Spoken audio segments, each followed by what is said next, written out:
Hello, thank you for joining me today for our training on rent reasonableness. My name is Nicole Thomas. I'm a policy analyst at Homebase. Homebase is a nonprofit that provides technical assistance to continuums of care across the nation. We work really closely with the Office of Supportive Housing here in Santa Clara County.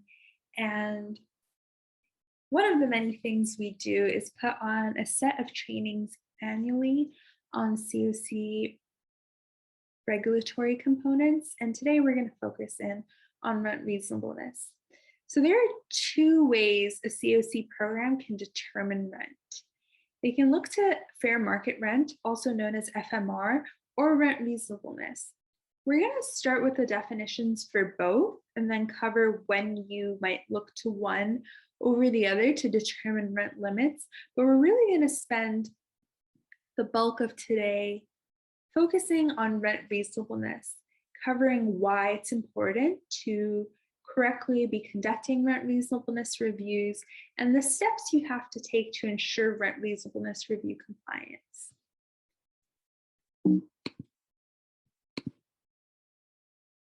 So in order to ensure a reasonable supply of adequate rental housing is accessible to participants, HUD established an estimate of gross rent, including both rent and utilities. But those utilities exclude telephone, internet, cable, and satellite fees. The FMR is calculated for hundreds of metropolitan areas nationwide, and it's based on a standard calculation that's published annually on October 1st. Now we're going to look at an example of how FMRs are broken down. So HUD's website provides FMRs for many years. So when you want to check FMRs, you really want to make sure you're using the correct FMR for your project. So you'll need to know your project's start and end date. So for example, if your project has a start date of September 1st, 2020, then you should use the 2020 FMR numbers until the end of that project, which would be August 31st, 2021. On this slide, you can see that the FMR numbers are broken down by number of bedrooms. Now we're going to look at rent reasonableness. So rent reasonableness aims to ensure that rents are reasonable in relation to rents being charged for comparable unassisted units in the same market. So when we're looking at whether units are rent reasonable, we're really looking at and comparing rents paid for unassisted units that are in a similar location of a similar size, type, quality, and age that offer similar amenities and utilities. Now, why we focus on this list is we know that the three most important factors in explaining differences in rent are location of the unit, number of bedrooms in the unit, and the type of unit. So when I say type of unit, I'm talking about, is it a high rise? Is it a garden apartment, a duplex, a single family home?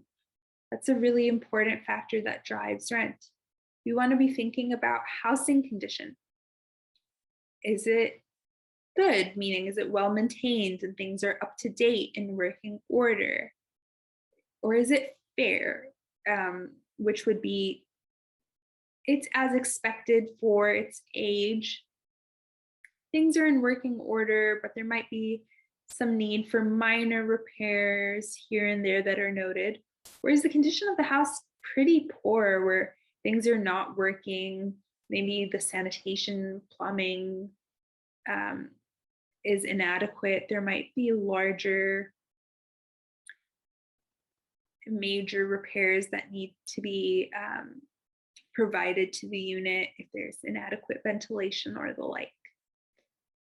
When we're talking about amenities here on this list, we want to be thinking about amenities within the unit, on site, and then in the neighborhood as well. So with unit amenities, does the unit have a washer or dryer? Does the unit have a balcony? We want to be thinking about location accessibility. Is it easily accessible via public transportation? Is it near a highway? Is there parking on the site? Is there laundry in the site if not in the unit? A pool, maybe a fitness center. Then we're thinking about the neighborhood more largely. Are there parks and community centers, libraries, grocery stores, things like that? And then we also want to be checking if the unit is physically accessible. So as I mentioned, there are two ways we look to determine rent, and there are caps on rent. And we're going to go over whether you'd look to FMR or rent reasonableness to determine those capped limits. So starting off with leased units. For leasing a unit, you're capped at whichever is the lower of the two. So if the FMR is lower, that's what you're capped at. If rent reasonableness is lower, that's what you're capped at. For leasing a structure, you are capped at rent reasonableness. And with rental assistance, you can actually exceed FMR, but you're capped at rent reasonableness. So if the recipient pays rent beyond FMR levels for some units in a project, you want to make sure that you have sufficient funding, such as program rent contribution or lower rents in other areas, so that you're able to serve the contracted number of program participants for the remainder of the grant term. I want to be clear and really underscore that if the gross rent for the unit exceeds rent reasonableness, the COC program, be that recipients or subrecipients, are prohibited from using COC program funds for any portion of the rent. I will note that there is a time-limited waiver that HUD published due to the pandemic that does note that you can exceed FMR for leasing a unit, but you're capped at rent reasonableness.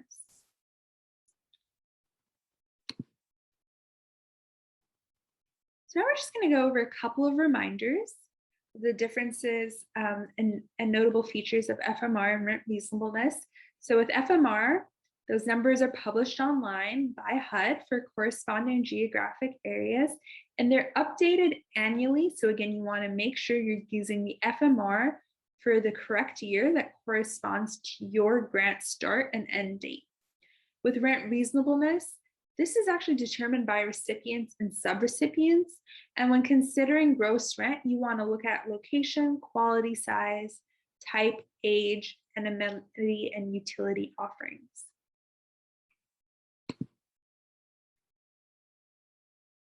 So it is the recipient and subrecipient's responsibility to determine what documentation is required to ensure the rent reasonableness standard is met for each unit. The recipient should maintain documentation of rent reasonableness and include supporting evidence for every assisted unit in client files. And it's best practice to update comparable units being used for review on an annual basis to ensure that the comparison is up to date and appropriate for each unit.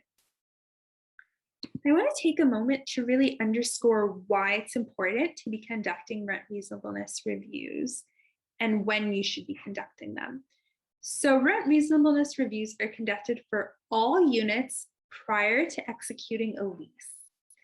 And failing to do so means you'll have to terminate the lease and work to find a rent reasonable unit, which is more cumbersome than having to follow the process from the beginning in the first place. In addition, we really want to try and minimize disruption for our clients. So we want to avoid having to displace and relocate someone.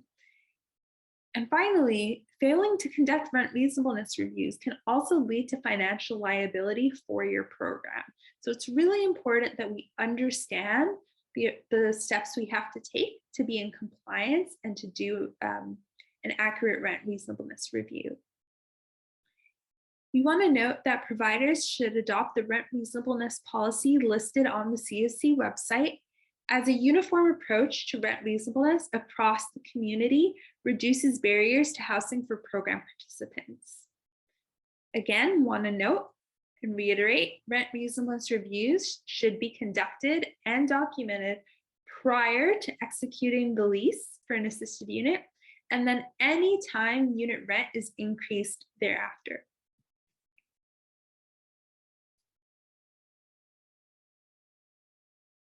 Along with the policy, it's important for recipients and subrecipients to make sure that they have written policies and procedures for the methodology for documentation, case file checklists and forms. We're going to go over the actual checklist and form that should be used. That's on the CSC website in a moment. The standards for certifying comparable rents as reasonable. This is again published in the CSC policy that's on the CSC website, so please do use that. And your program is going to want to make sure you have written policies and procedures for staffing assignments and strategies for addressing special circumstances, which we'll touch on a bit more momentarily. So now I'm just going to briefly pause this so I can share my screen for a document that is also on the CSC website that's really going to walk us through the steps we need to take to ensure compliance, to make sure that we are doing everything appropriately to confirm that a unit is in fact rent reasonable. Okay, so our first step is to check whether the unit should be capped at FMR or rent reasonableness. And we went over how you would determine that a few slides ago, but just to reiterate, rent for units that are assisted with CSC rental assistance must be rent reasonable, but they can be above FMR. But units that are assisted with ESG or CSC leasing funds have to be capped at the lower of the two. So if FMR is less than rent reasonableness, it has to be capped at the FMR. If you're unsure where the rent should be capped, you'd want to review your program contract or seek guidance from the contract monitor before the program participant signs the lease on the unit, because remember, we want to be making sure we're doing our rent reasonableness review prior to execution of the lease. So now, in this instance, we have determined that the unit should be capped at rent reasonableness, for example. So our next step is to find 3 comparable units to conduct rent reasonableness review. So at minimum, no less than 3 units should be used to complete a rent reasonableness review. That is in the policy on the CSC website. So we really want to stress that you have to be looking at least 3 units. When you're looking at the units, you want to be calculating the gross rent. So that is the entire housing cost, which is rent, plus the cost of any utilities that are going to be paid by the tenant. So eligible utility costs may include gas, oil, electric, water, sewage, trash removal, but it should exclude things like telephone, cable, internet, and any fees that are accrued due to late payments. So you'll see that these ineligible utilities track and are aligned with FMR and what is excluded when FMR fees are calculated.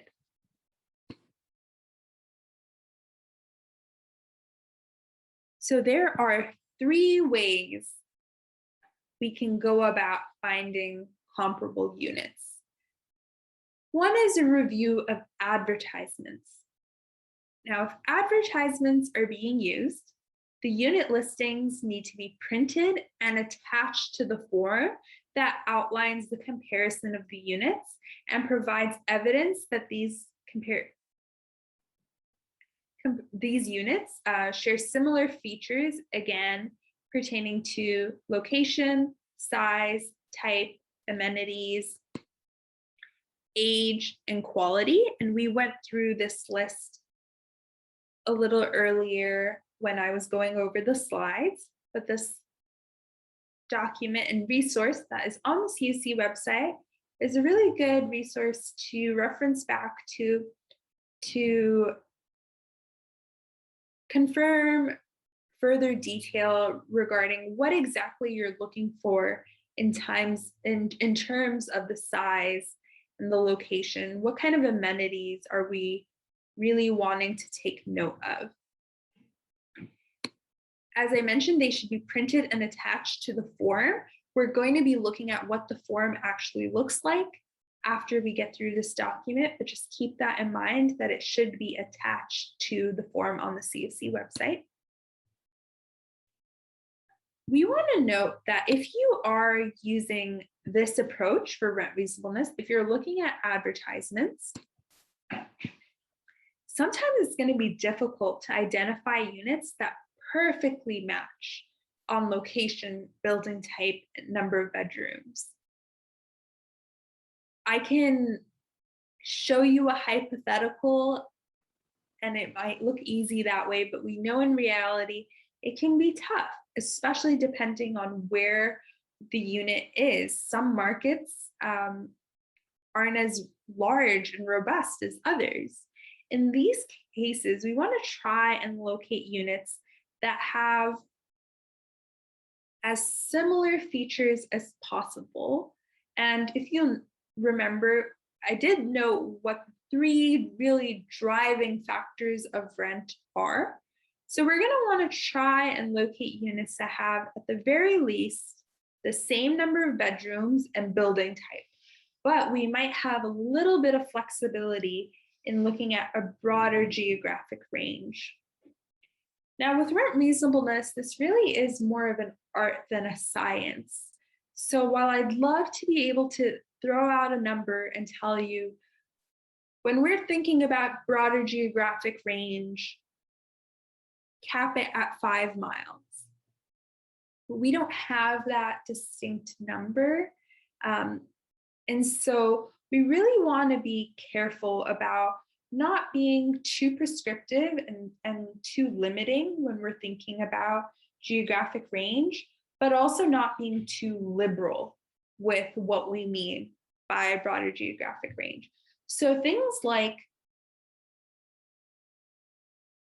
we definitely would want to avoid would be, we wouldn't want to compare a unit in Mountain View to Gilroy, because those are 2 very different communities in geographic areas.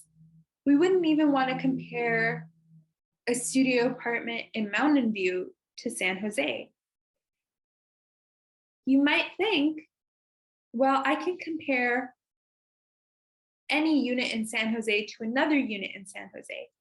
And what's tricky and the danger with that is we know, especially in large cities, even within a city, 2 areas or 2 zip codes can look very different, and their neighborhood amenities could be drastically different, which doesn't make it really accurate to compare the 2.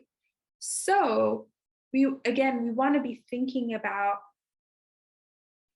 more than just it's within 2 miles or it's within the same zip code, but really thinking about those neighborhood amenities and accessibility. Is it fair for me to be drawing this comparison? And so when thinking about geographic range, the underlying message and takeaway I hope you get is we want to be mindful to not be too restrictive. We also don't want to be too lenient.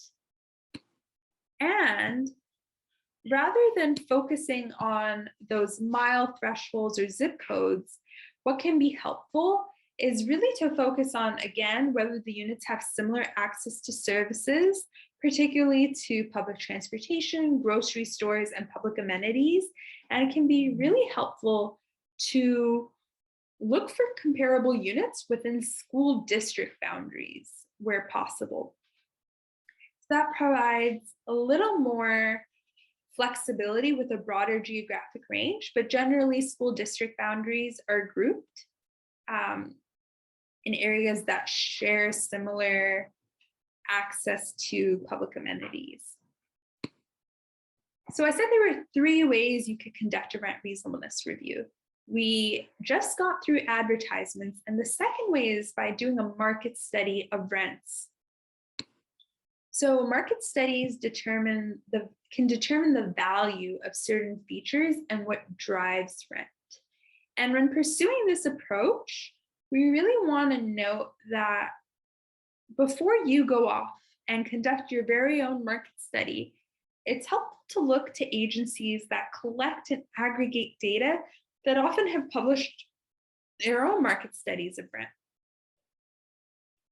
Some examples of entities that often do collect this data and publish market studies include the Public Housing Authority, the Chamber of Commerce, and commercial real estate firms.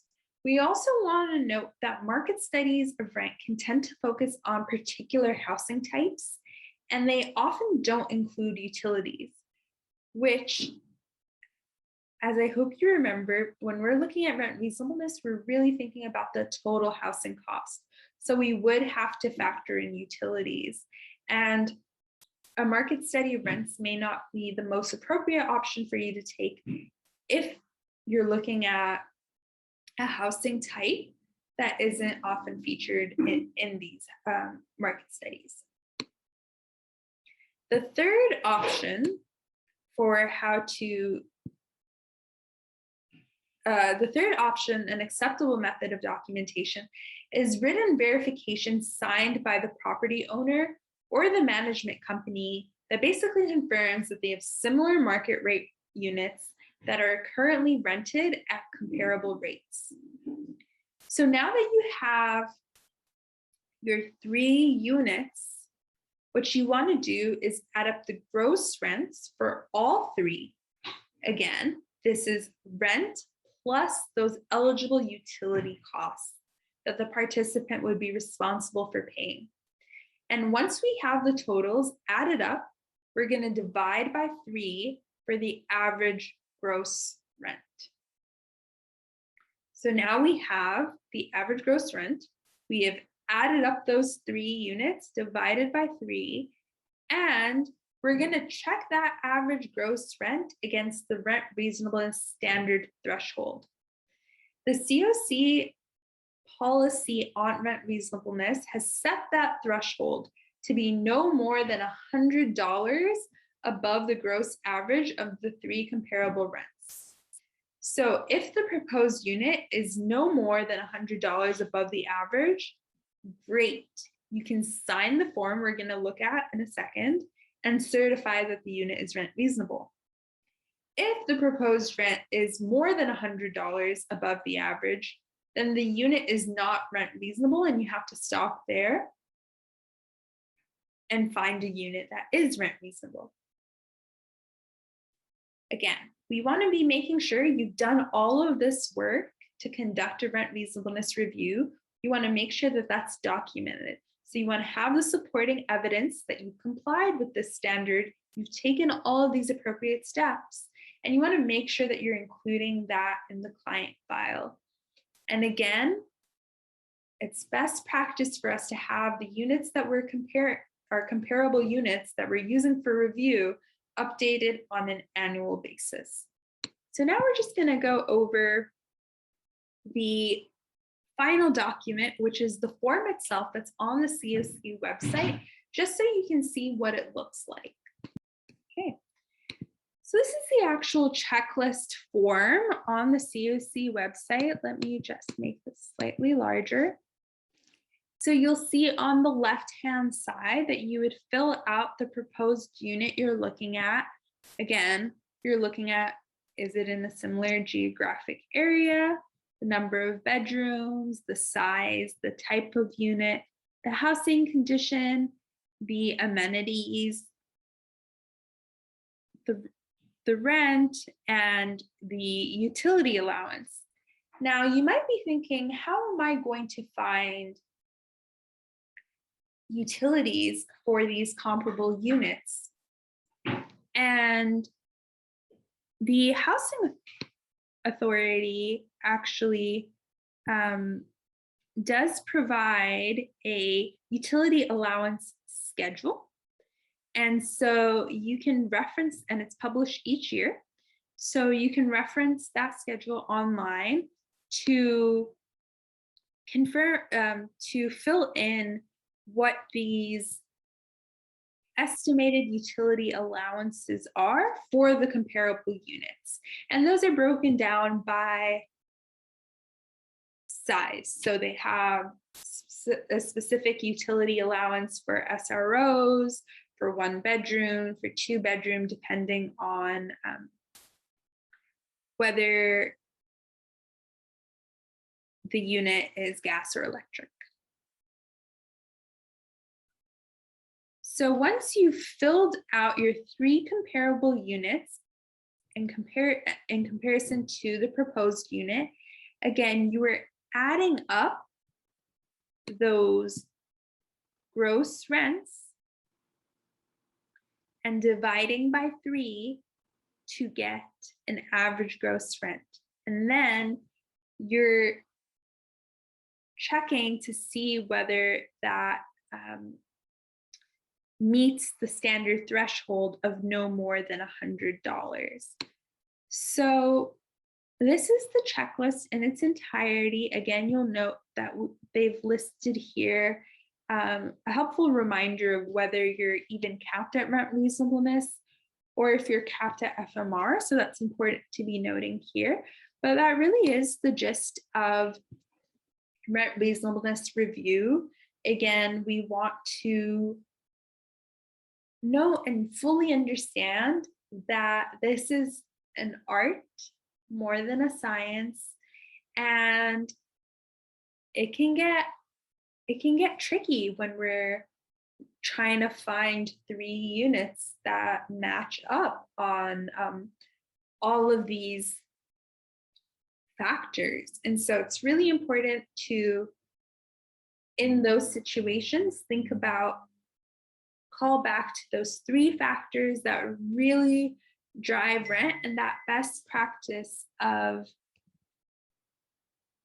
making sure it's same number of bedrooms, the same housing type, and then how do we expand our search in a geographic area while still having it be a fair comparison and assessment. So I really recommend that you go to the CSC website, look at the OSH policy on rent reasonableness, take a second to look at this checklist on your own, which also has some helpful notes here, along with the other document that I walked through with you all around those best practices, and it lays out step 1 to the end, what you have to do to ensure rent reasonableness compliance. And I want to thank you for watching this training, and please do feel free to reach out to us on our team email address if you have any further questions, and we would be more than happy to assist you. As always, we have monthly virtual office hours, so that is a great opportunity for you to come and ask us your questions. They are on every last Wednesday of the month, so please do feel free to attend those, and we'll be sending out an announcement for when our next one is. So thank you.